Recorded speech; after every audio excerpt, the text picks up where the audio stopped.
morning. My name is Jacek Łuczak, and on behalf of Polonia Christiana, I would like to welcome our guest today, Professor Adrian Vermeule, a distinguished American lawyer, scholar, professor at Harvard Law School, founder of the New Rambler magazine. Professor, how people like you, Catholics, find themselves today at America's academia? The American university has been, in some sense, overrun in the past generation or so by a very particular ideology. It goes by different names. Some people call it progressivism. Some people call it wokeism. It has a very specific worldview, which in some respects is compatible with the Catholic Church, but in other respects is very incompatible with the Catholic Church. So then the situation of Catholic academics in American universities depends. It depends on where you are exactly. It depends on what you teach.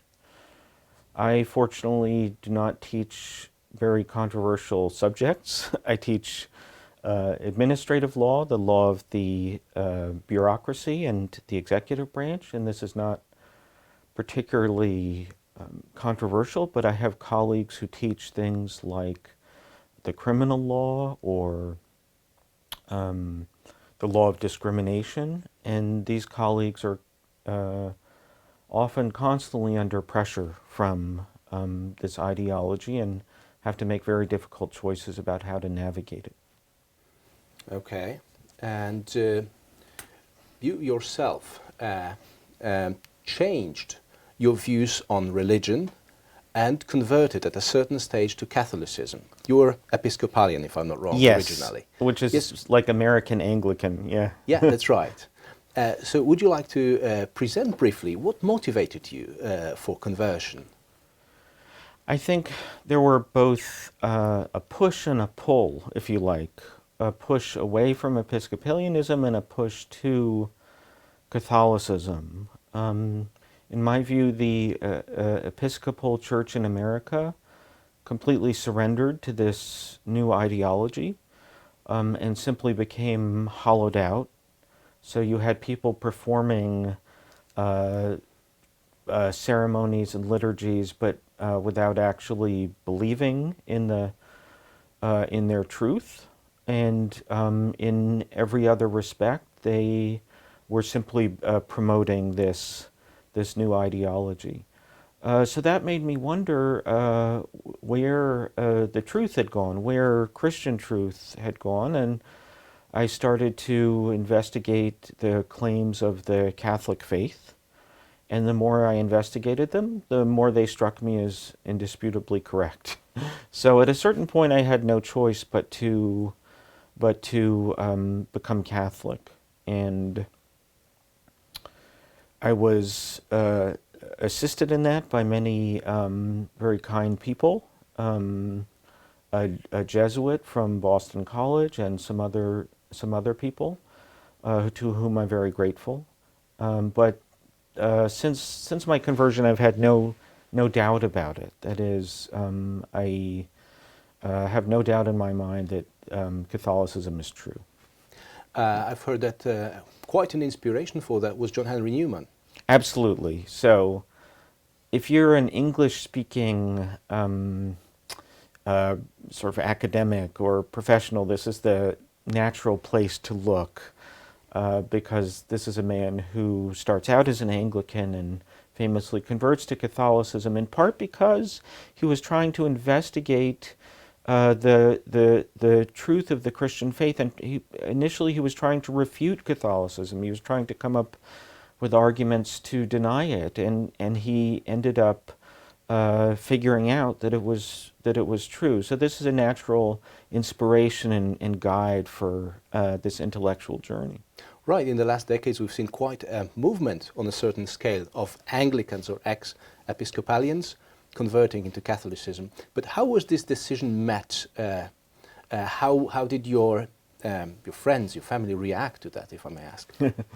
Yeah, well, if I can just address your first point as well, the The encouraging part of the situation in American universities is there is an overwhelming, in some sense, wave of conversion to Catholicism. So at the parish I go to at Harvard, which is called St. Paul's, they have the largest conversion class this year that they've ever had. It's about 30 students and graduate students. So there's a polarizing effect that people who reject the new ideology realize that the really only like true solid alternative is the Catholic faith, and that's exactly the process that John Henry Newman described. Was there's no middle ground between modernism, secularism, and Catholicism. As for my own case, my family's been extremely supportive.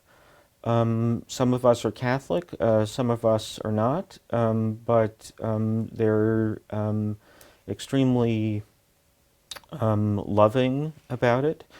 As for colleagues, at the time I converted, I was actually on the board of the Episcopalian Anglican organization at Harvard, so that was slightly awkward, but there it is. You have to do what you have to do. Right. Well, it's not very common to hear from broadly understood conservative right to be optimistic nowadays. But from what you say, well, the conclusions are quite optimistic, and also equally optimistic seemed your lecture from yesterday about the return of the truth towards into the sphere of politics and law. Could you describe briefly where do you see in the mainstream this hunger for the truth, for the natural morality? Yes, if I can go back to Newman one more time, in his famous speech when he became a cardinal called the Bilieto speech, he said that what often happens is that the very devices of the enemies of the church are turned against them in a certain way.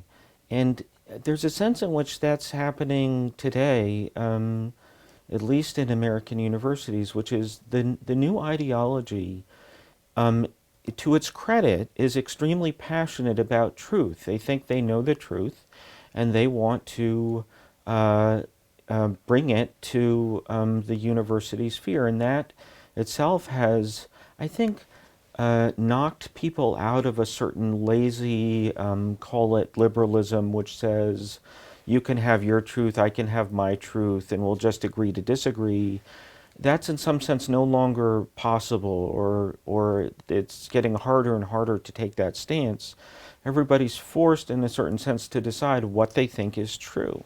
And I think this is partly why we see this wave of conversions to Catholicism, why we see increasing polarization. And the good part of it, as I said, is the return of truth from both sides, that people are now concerned with the question, well, what really is true, and how do I live in accordance with that truth? Now, a Polish Supreme Court justice yesterday told me that I was a case of American optimism, which may be correct, but let's hope for the best. Okay. Very often we hear that the left, the mainstream leftist liberal mainstream is slowly become, or maybe not slowly, becoming less relativist as it used to be, more like a quasi-religion with its own dogmas, with its own faith. Is it a danger or is it an opportunity? Exactly, it's both. Great question. So, yes, this is my point, that the mainstream liberalism has in some sense been trying to perpetuate a kind of illusion, which is that we can be agnostic about the truth in the public sphere. And that illusion is breaking down. And you see liberals are being driven out in favor of either the progressives or conservatives, both arguing for their versions of truth.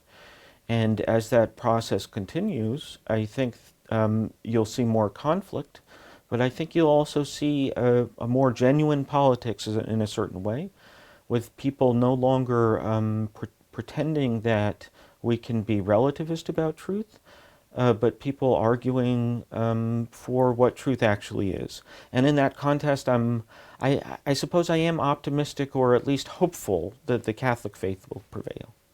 Great, great. You also spoke about the natural law perspective. Yes. And because of the legal positivism in the 20th century, apart from the famous case of the Nuremberg trials, Yes. which are a very convincing argument for everyone in favor of the natural law perspective. Without it, the Nazi criminals would be left free. Everybody, the mainstream generally believes that the natural law is something outdated. Do you see now a possibility of returning to this concept and, well, gaining some support of it? I do. There's an increasing number of critics of positivism on the American legal scene. We have started a new blog that intends to revive the classical law. It's called the Jus et Justitium blog, and it's been a wild success. It's one of the largest legal blogs now. Oxford has a new project on the common good and natural law and the classical law. So there's certainly an appetite for this, especially among the students who realize that positivism it's like a thin soup. It's not capturing their experience of the world. And do you see any aspects of cancel culture in the sphere of law? And I would like to refer not particularly to certain persons and their views, but to certain concepts from the legal history, legal tradition, something more in a sort of the damnatio memoriae, like in the Roman times, towards certain elements of the law. Absolutely. So one way that cancel culture works is sheer forgetfulness, a kind of contraction of the historical memory, so that people think that the law began yesterday and they are oblivious to the whole history of our legal civilization and the history of Western legal culture. And one of the things I'm trying to do in a new book I have coming out is just to revive this memory and to remind students that we have 2 millennia or more than that tradition of legal thought in the Western world that includes natural law and puts it into a larger coherent framework. All right, very good. Thank you very much, Professor, for this interview. Thank you for having me. It's been a real pleasure. Yes, thank and you. I hope we can meet next time in Warsaw. Wonderful. Thank you. Yeah.